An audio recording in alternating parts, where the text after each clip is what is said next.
Simulan na po natin ang ating banal na pagdiriwang sa ngalan ng Ama, ng Anak at ng Espiritu Santo. Amen. Ang pagpapala ng ating Panginoong Hesukristo, ang pag-ibig ng Diyos Ama at ang pakipagkaisa ng banal na Espiritu Santo naway laging sumainyong lahat. At sumairin. Mga ginigil ko mga kapatid, pinagdiriwang natin ang pag-ibig ng Diyos sa sangkatauhan sa banal na Eukaristiyang ito, kung saan ito ang balon ng ating lakas, balon ng Espiritu ng Panginoon. Mga ginigil ko mga kapatid, ating ngayong ipagdiwang ng may pagtataguyod ang may Eukaristiyang ito bilang paraan natin ng ating pagbabalik handog sa mga biyayang ipinagkaloob sa atin ng banal na Eukaristiya. Kaya naman alalahanin natin ang ating mga kadustahan, ang ating mga nagawang pagmamalabis at pagkukulang, at ating ngayong hingan ng kapatawaran ng ating mga nagawang kasalanan upang tayo maging marapat makibahagi sa ganitong pagdiriwang.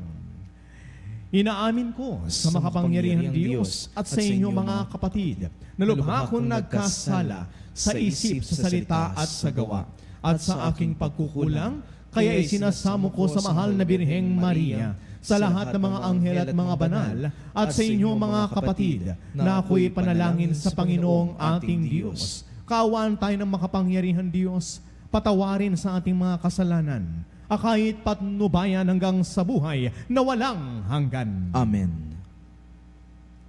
Manalangin tayo. Ama naming makapangyarihan, inantig mo ang paring si San Juan Bosco upang maging ama at guro ng mga kabataan. Ipagkaloob mong kami madarang ng ningas ng pag-ibig na nasa kanya'y nagpaalab para ang kapwa'y pagmalasakitan at ikaw ay paglingkuran. Sa pamamagitan ni Hesukristo kasama ng Espiritu Santo, magpasawalang hanggan. Amen.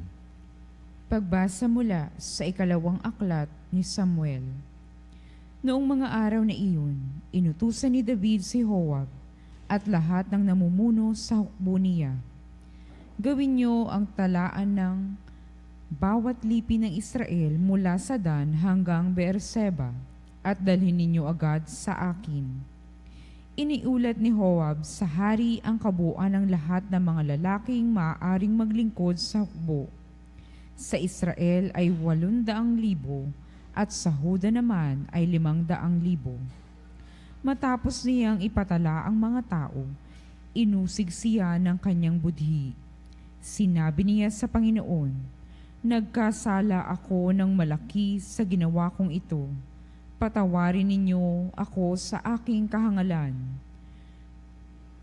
Kinaumagahan, pagkagising ni David, sa utos ng Panginoon ay pumunta sa kanya si Propeta Gad.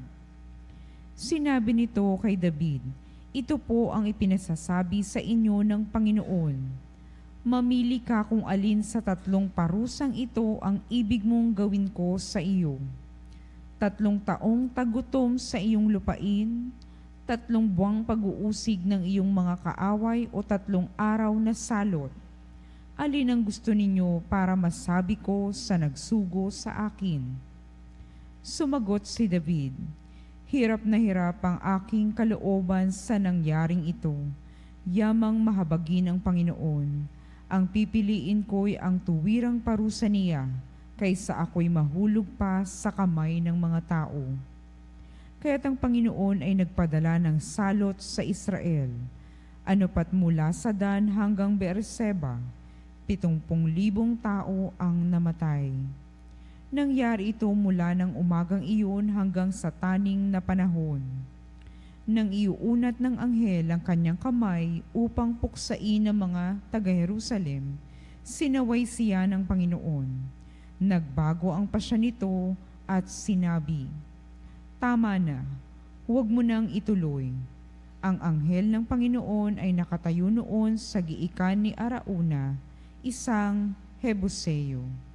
Nang makita ni David ang anghel, sinabi niya sa Panginoon, "Napakalaki ng pagkakasalang nagawa ko sa inyo at ang walang malay na mga tupang ito ang nagdurusa. Ako at ang aking sambahayan ang parusahan ninyo." Ang salita ng Diyos. Salamat sa Diyos.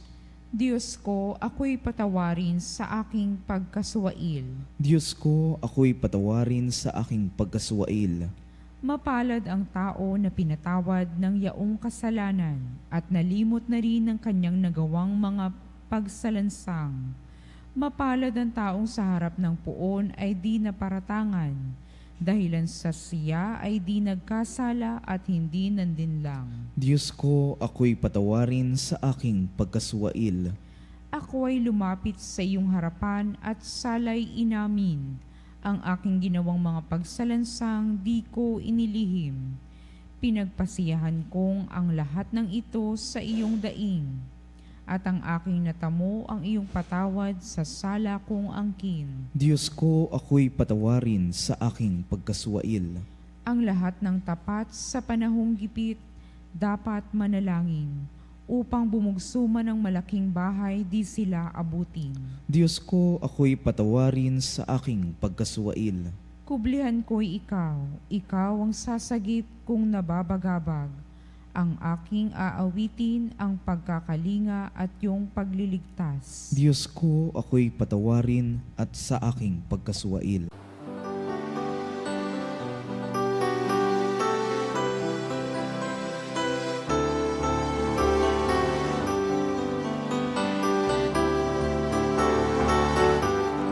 Alleluia, alleluia, alleluia,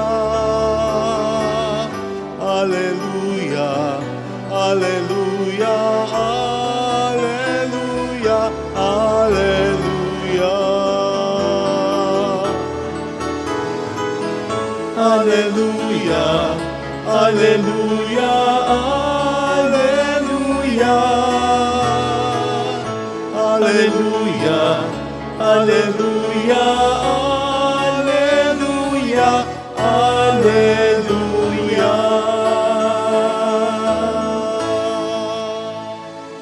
Sumainyo ang Panginoon. At sumairin. Ang pagpapahayag sa mabuting balita ng ating Panginoon ayon kay San Marcos. Papuri sa iyo, Panginoon. Noong panahong iyon, si Jesus ay nagtungo sa sariling bayan kasama ang kanyang mga alagad. Pagdating ng araw ng pamamahinga, nagturo siya sa sinagoga. Nagtaka ang maraming nakarinig sa kanya at nagtanong, saan niya nakuha ang lahat ng iyan? Anong karunungan itong ipinagkaloob sa kanya? Paano siya nakagagawa ng mga kababalaghan? Hindi ba ito ang karpinterong anak ni Maria at kapatid ni na Santiago at Jose, Judas at Simon? Dito nakatira ang kanyang mga kapatid na babae, hindi ba? At siya ayaw nilang kilanlin. Kaya't sinabi ni Jesus sa kanila, ang propeta ay iginagalang ng lahat, liban lamang ng kanyang mga kababayan, mga kamag-anak at mga kasambahay. Hindi siya nakagawa ng anumang kababalaghan doon maliban sa pagpapatong ng kanyang kamay sa ilang may sakit upang pagalingin ang mga ito. Nagtaka siya sapagkat hindi sila sumampalataya at nilibot ni Jesus ang mga nayon sa paligid upang magturo. Mga ginigilo ko mga kapatid, ang mabuting balita ng ating kaligtasan. Pinupuri ka namin, Panginoong Heso Kristo. Hindi man namangha ang mga tao dahil nakilala nila si Kristo bilang isang anak ng karpintero o karpinterong totoo. Mga kapatid, ang kapagtataka lamang ay yaong kanilang malalim na saradong pagbukas ng kanilang puso sa kanila, sa Kanya. Hindi ba't kapag tayo isa sa mga kababayan natin ay gumagawa ng mga kamanghamanghang bagay, hindi ba't dapat tayo matutuwa? Sapagkat ang unang tinatanong kapag ang isang tao ay nakagagawa ng dakilang bagay ay, kaninong anak yan? Taga saan yan? Yung pangalawang tanong, alam natin hindi yan para sa kamag-anak. Ito'y para sa mga kababayan. At ang unang napararangalan ay, taga Nazaret yan. Taga rito yan. At tuloy, bumabalik yung tinatawag na paghanga. Ay, alam mo naman, siyempre, lahat ng mga taga Nazaret, ganito yan. Mga taga ganito yan. Ibig sabihin, mahuhusay silang lahat. Damay-damay ba? Eka nga. Damay-damay. Pero sa tagpong ito, mga kapatid, ang nakakagulat lamang ay maging ang mga kababayan ni Kristo ay sarado ka lang isip. May bigat ang kanilang pananalita na marahil nagbigay ng disappointment kaya sa ating mahal na Panginoon. Kaya nga niya na bulalas na ang isang propeta ay kinikilala liban lamang sa kanyang sariling bayan, liban lamang sa kanyang kamag-anak, liban lang sa kanyang mga kasambahay. Mga kapatid, sino ba dapat nating panaligan? Hindi ba't ang ating Panginoon ang tunay na tagapagtaguyod ng buhay ng tao? Sapagkat nung nagkatawan tao siya, pinili ni Jesus na magkatawan tao para maranasan din niya ang ating damdamin. At isa sa masakit na damdamin na kanyang naramdaman ay yung hindi pagtanggap sa kanya. Hindi pagkilala sa kanya. Hindi ibig sabihin din nila kilala si Jesus. Kilalang kilala nila si Jesus. Ang ginamit kasi sa atin ni San Marcos sa kanyang ebanghelyo ay hindi nila siya kinilala. Ibig sabihin, hindi nila siya tinanggap. Ano kung siya'y anak ng karpintero? Ano kung sila Pedro ay mangingisda? Ano kung ikaw ay ganito o ganyan? Nangangahulugan ba wala ka ng karapatang magpahayag? Hindi ba natin naiisip mga kapatid na lahat ng pagninilay natin ngayon, magmula nung unang panahon, ay hango sa buhay ng isang ordinaryong tao. Hango yan sa buhay mo, buhay niya, buhay nating lahat. Hindi ibig sabihin na ikaw ay edukado, hindi ibig sabihin nakakaangat ka ng antas sa buhay, ay sa'yo lagi nang gagaling ang pagninilay. Madalas sa madalas, kanino nating hinahango ang ating mga pagninilay? Hindi ba sa mga nasa laylayan ng lipunan? Ano kung karpintero si Jesus? Hindi ba yan ang anak ni Maria na isang karpintero? Hindi ba siya yung isang Nazareno? Hindi ba siya yung ganito o ganyan? Hindi ba ibig sabihin na kapag ikaw ay taga-ganito o taga-ganyan ka, wala ka na magagawang mabuti? Di ba ganyan din naman tayo sa Pilipinas? We are an archipelago, my dear friends. And we have always this prejudice because of our cultural heritage. Di ba? Okay. Tayo nga, pag nasabing, taga saan ka? Madalas pag sinabi mo, taga-norte ako. Hello, kano? Kuripot ka. Di ba? Pwede bang matipid lang? Bakit kuripot agad? Pag sinabing taga dun ako sa Leyte, waray yan. Mainitin ang ulo niyan. Hindi po pwedeng malakas lang magsalita. Hindi ba pwedeng, taga Pampanga yan, mayayabang yan. Hindi ba pwedeng magaling magluto mga yan? Palaging nauuna yung pagpuna. Palaging nauuna tayo sa pagpuna ng hindi magandang katangian at nakakalimutan, natatabunan yung magandang katangian. Oo, karpintero siya. Pero hindi nga nila sinabing mahusay na karpintero si Jesus. Hindi nga nila kinilala siya bilang isang mahusay sa kanyang larangan na kinalakhan. Ang pinakamasakit pa nito mga kapatid ay kanilang tinatanong, question nila, bakit siya nakapagsasalita? Bakit siya nakapagpapahayag? Anong karunungan ay pinagkaloob sa kanya? Hindi ba dapat, hindi na nagtatanong, kundi dapat ikinatutuwa sapagkat sa kabila ng kanyang pagiging anak ng karpintero, pinagkalooban siya ng kagalingan. Yan kasi ang problema. Likas na ating mga tao, hindi na ito patungkol sa cultural heritage. Lahat tayong mga tao, ganito po kasi tayo kung minsan. No? Sa madalas, gaano ba kadalas ang minsan, tayo po ganito tayo. Mas napupunan natin, nakikita natin yung hindi magandang katangian. And we are also guilty of it. You know why? Kasi yung napupunan natin ay hindi paghanga ang ginagawa natin. Pilit natin ibinababa. Anong ko anak siya ng karpintero? Pero bago siya kinilalang anak ng karpintero, kinilala siya na anong husay niyang magsalita. Natabunan yung husay niya magsalita. Natabunan yung kagalingan niya magpahayag. Natabunan yung kanyang pagbibigay at pagpamamalas ng kababalaghan. Natabunan ng kanilang mababaw ng pagtingin sa kanya. Yun ang problema. Nasa mababaw tayong pagtingin. Mababaw ang ating pagtingin sa bawat isa. Na hindi natin nakikita mas malalim na katatauhan nating lahat na nagmula sa ating Panginoon. Mga kapatid, si San Juan Bosco na isang banal na ating kinikilala at ipinagbubunyi sa araw na ito, ang kanyang kapistaan.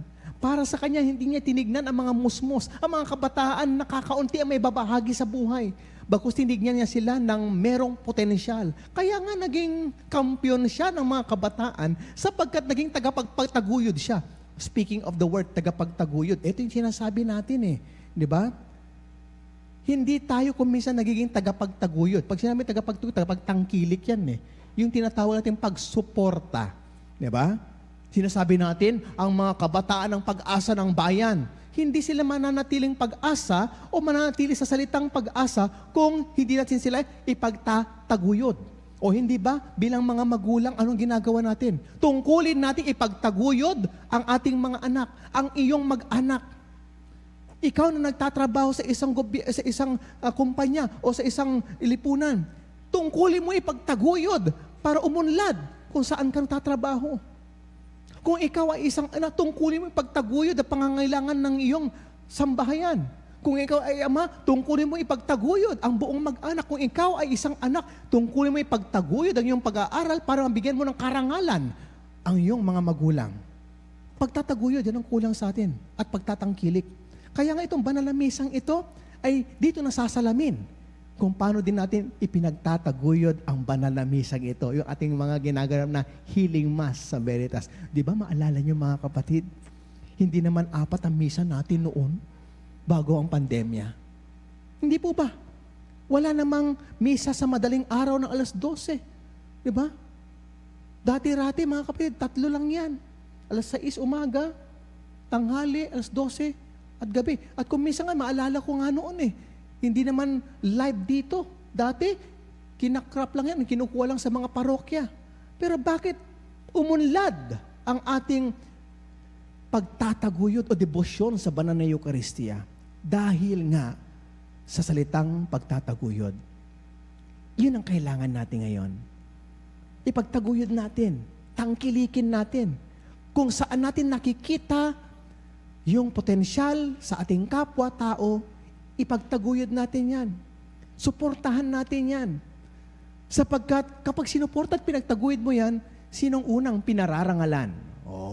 Huwag kang umasang parangalan ka kung hindi ka marunong magtaguyod. Nag-uumpisa lahat sa pagtataguyod at pagtatangkilik. Huwag kang maghintay ng pabuya o karangalan kung hindi ka marunong magtaguyod. Si Jesus, likas sa Kanya, tagapagtaguyod siya. Kaya sa kabila ng hindi pagkilala sa Kanya, ipinagtaguyod pa rin niya ang ministeryong iniatas sa Kanya ng Kanyang Ama. Kaya sa kabila, mga kapatid, ng pang-alipusa sa Kanya, hindi pagkilala, kahit papano, nakapagbigay pa rin siya ng biyaya. Pinagtaguyod pa rin niya ang pangangailangan ng ilan sa mga may sakit. Pinatungan niya ng mga kamay, pinagaling niya. At kung hindi man siya tinanggap sa Kanyang sariling bayan, pumaroon siya sa mas marami pang bayan, mas nangangailangan sa Kanya. That is how we should be, a total advocate of the Eucharist. Kaya mamaya mga kapatid at sa banal na misang ito, pag nilayan natin mabuti, kung tumanggap ka na ng biyaya dito sa Eucharisteng ito, nangangulugan, iniaangat ka ng pagkakataon. Huwag ka nang tagapag-asa lamang. Huwag ka lang naghihintay ng biyaya lamang. Huwag ka lang nagbibigay ng iyong kahilingan, kundi hinahamon ka, inanyayaan ka, maging tagapagtaguyod ka. Sa ngalan ng Ama, ng Anak, ng Espiritu Santo. Amen.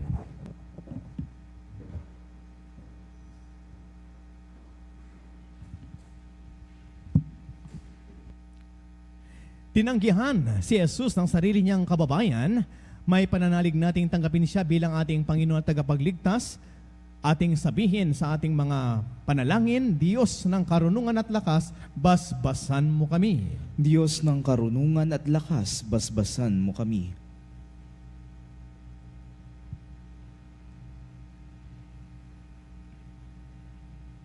Bahan, naway ipahayag ang salita ng Diyos ng may katapangan at isabuhay ito ng may pananalig. Manalangin tayo sa Panginoon. Diyos ng karunungan at lakas, basbasan mo kami. Ang lahat ng mga Kristiyano naway maging maalab sa pagpapahayag ng salita ng Diyos sa mundong hindi naniniwala sa Kanya. Manalangin tayo sa Panginoon. Diyos ng karunungan at lakas, basbasan mo kami. Ang mga misyonero naway magkaroon ng tiyaga at hindi manghina ang kalooban sa pag-aasik ng mensahe ng Diyos Sa mga pook na hindi bukas sa pagtanggap dito, manalangin tayo sa Panginoon. Diyos ng karunungan at lakas, basbasan mo kami. Ang mga may sakit at yaong mga nabibigatan sa buhay, naway makita ang pag-ibig at pagkalinga ng Diyos sa pamamagitan ng malasakit ng kanilang mga pamilya. Manalangin tayo sa Panginoon. Diyos ng karunungan at lakas, basbasan mo kami. Ang mga yumao naway magtamasa ng walang hanggang kapayapaan. Manalangin tayo sa Panginoon. Diyos ng karunungan at lakas, basbasan mo kami.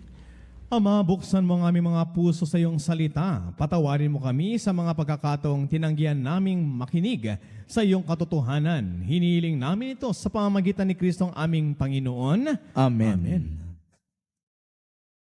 Sumasamo kami sa'yo, marapating yaring alay. Puri-puri kayo sa lumikanas sa libutan sa iyong download. Narito ang aming may alay mula sa lupa't buwan ng may pagawa. Ang tinapay na ito para sa amin nagbibigay ng iyong buhay.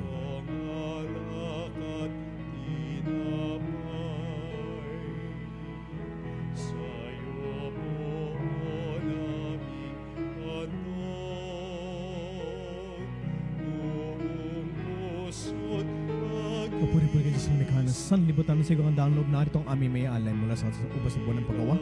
Alak na ito para sa amin nagbibigay ng Espiritu.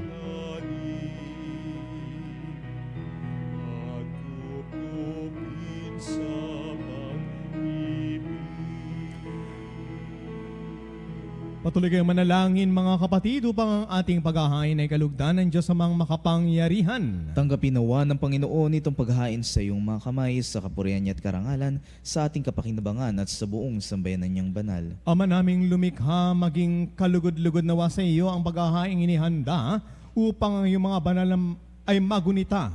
Ipagkalob mong sa pagsasalo namin sa iyong dakilang gawa, magampanan namin ang paghahandog ng iyong maibiging halimbawa. Sa pamamagitan ni Jesucristo kasama ng Espiritu Santo, magpasawalang hanggan. Amen. Sumainyo ang Panginoon. At sumaiyo rin. Itaas sa Diyos ang inyong puso at diwa. Itinaas na namin sa Panginoon. Pasalamatan natin ang Panginoong ating Diyos. Marapat na siya'y pasalamatan. Ama naming makapangyarihan, tunay ngang marapat na ikaw ay aming pasalamatan sa pamamagitan ni Jesucristo na aming Panginoon. Ngayon si San Juan Bosco ay pinararangalan sa pamumuhay niyang totoong uliran at pagiging maasahan sa panunungkulan. Kaya si Jesucristo na maasahan sa katapatan ay inihahayag sa pangangasiwa sa sambayanan. Ang malasakit na mga ulirang tagapangasiwa noon ay nagpapatuloy magpahanggang ngayon. Sa mga panalangin kanilang iniuukol, kaisa ng sambayanan mong dito'y natitipon. Kaya kaisa ng mga anghel na nagsisiawit ng papuri sa iyo nang walang humpay sa kalangitan, kami nagbubunyi sa iyong kadakilaan.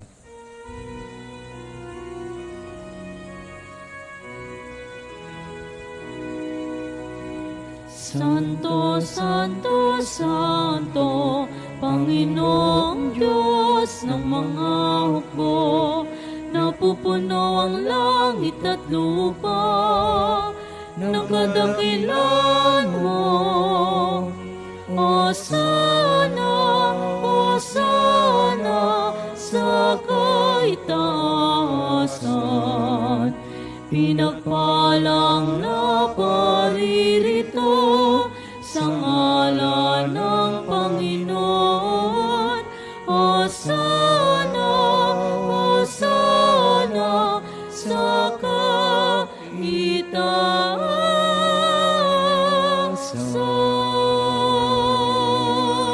Ama naming banal, ikaw ang bukal ng tanang kabanalan. Kaya sa pamamagitan ng iyong Espiritu gawin mong banal ang mga kaloob na ito upang para sa amin maging katawan at dugo ng aming Panginoong Hesu Kristo.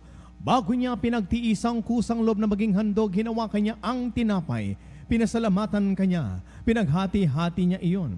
Iniabot sa kanyang mga alagad at sinabi, tanggapin ninyong lahat ito at kanin. Ito ang aking katawan na ihahandog para sa inyo.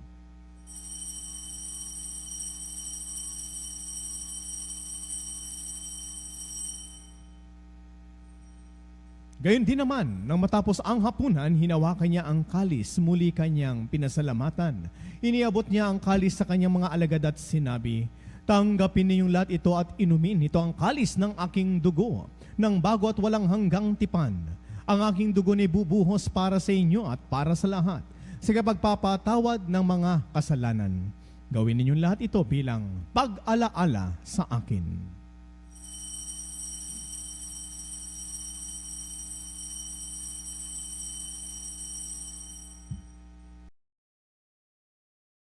Ipagbunyi natin ngayon ang misteryo ng ating pananampalataya.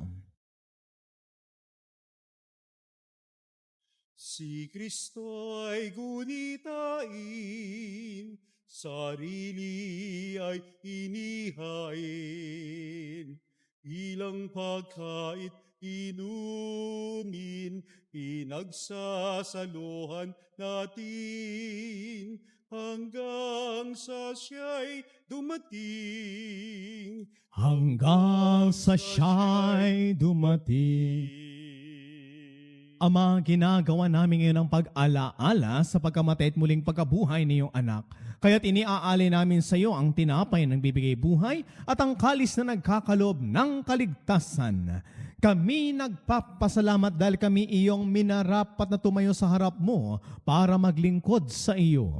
Isinasamo namin kaming magsasalo-salo sa katawan at dugo ni Kristo ay mabuklod sa pagkakaisa sa pamamagitan ng Espiritu Santo. Alalahanin mo rin, mga kapatid naming nahimlay ng may pag-asang sila'y muling mabubuhay, gayon din ang lahat ng mga pumanaw. Kaawaan mo sila at patuloyin sa iyong kaliwanagan. Kaawaan mo at pagindapating kaming lahat na makasalo sa iyong buhay na walang wakas. Kaisa ng mahal na Birheng Maria na ina ng Diyos. Kaisa ng kanyang kabiyak sa puso na si San Jose. Kaisa ng mga apostol ni San Juan Bosco at ang lahat ng mga banal na namuhay dito sa daigdig ng kalugod-lugod sa iyo. May pagdiwang nawa namin ang pagpupuri sa ikararangal mo sa pamamagitan ng iyong anak na aming Panginoong Hesu Kristo. Sa pamamagitan ni Kristo, kasama niya at sa Kanya, ang lahat ng parangal at papuri ay sa iyo, Diyos amang makapangyarihan, kasama ng Espiritu Santo, magpa sa walang hanggan.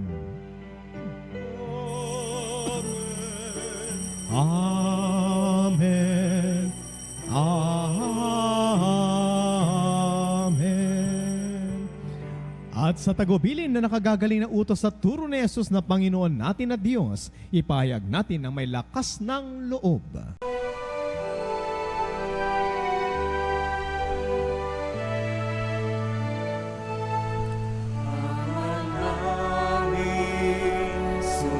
Sumasalangit ka, sambahin ang ngalan mo, mapasa amin ang kaharian mo, sundin ang loob mo. Dito sa lupa, parang sa langit, bigyan mo po kami ngayon ng aming kakanin sa araw-araw at paglawarin mo kami sa aming mga sala para ng pagpapatawad namin sa nagkakasala sa amin. At huwag mo kaming ipahintulot sa gusto, at yadya mo kami sa lahat ng masama. Hinihiling naming kami adya sa lahat ng masama, pagkalooban ng kapayapaan araw-araw, iligtas sa kasalanan at ilayo sa anumang kapamakan, samantalang aming pinananabikan ng dakilang araw ng pagpapahayag ng tagapagligtas naming si Heso Kristo. Sapagkat iyo ang kaharian at ang kapangyarihan at ang kapurihan magpakailanman. Amen. Panginoong Heso Kristo, sinabi mo sa iyong mga apostol, kapayapaan ang iniiwan ko sa inyo. Ang aking kapayapaan ang ibinibigay ko sa inyo. Tunghayan mo ang aming pananampalataya at huwag ang paulit-ulit naming pagkakasala. Pagkalooban mo kami ng kapayapaan at pagkakaisa ayon sa iyong kalooban, kasama ng Espiritu Santo, magpa sa walang hanggan. Amen. Ang kapayapaan at pagmamahal ng Panginoon, lagi nawang sumainyo. At sumairin. Mga kapatid, magbahagi na po tayo ng kapayapaan at pagmamahal sa bawat isa. Kapayapaan po sa inyo lahat, mga kapanalig. Kapayapaan sa lahat ng kapanalig. Kordero ng Diyos na nag-aalis ng mga kasalanan ng sanlibutan, maawa ka sa amin. Kordero ng Diyos na nag-aalis ng mga kasalanan ng sanlibutan, maawa ka sa amin. Kordero ng Diyos na nag-aalis ng mga kasalanan ng sanlibutan, ipagkaloob sa amin ang kapayapaan. Mga ginigiliw kong mga kapatid, narito ang ating mahal na Panginoon. Siya ang kordero ng Diyos na nag-aalis ng mga kasalanan ng sanlibutan. Mapapalad tayong lahat na nakikibahagi at tumatanggap sa kanyang banal na piging. Panginoon, hindi ako karapat dapat na magpatuloy sa iyo, ngunit sa isang salita mo lamang ay gagaling na ako. Manalangin tayo.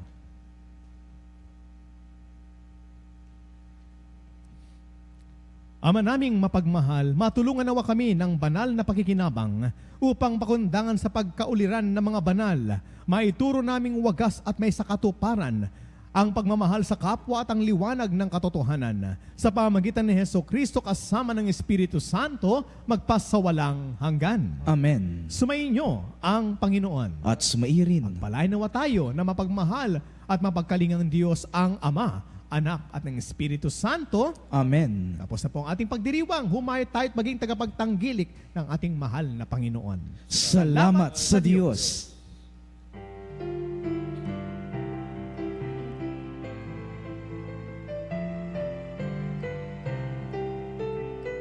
O Panginoon ko, buong puso kitang nasasalamatan at kahangahangan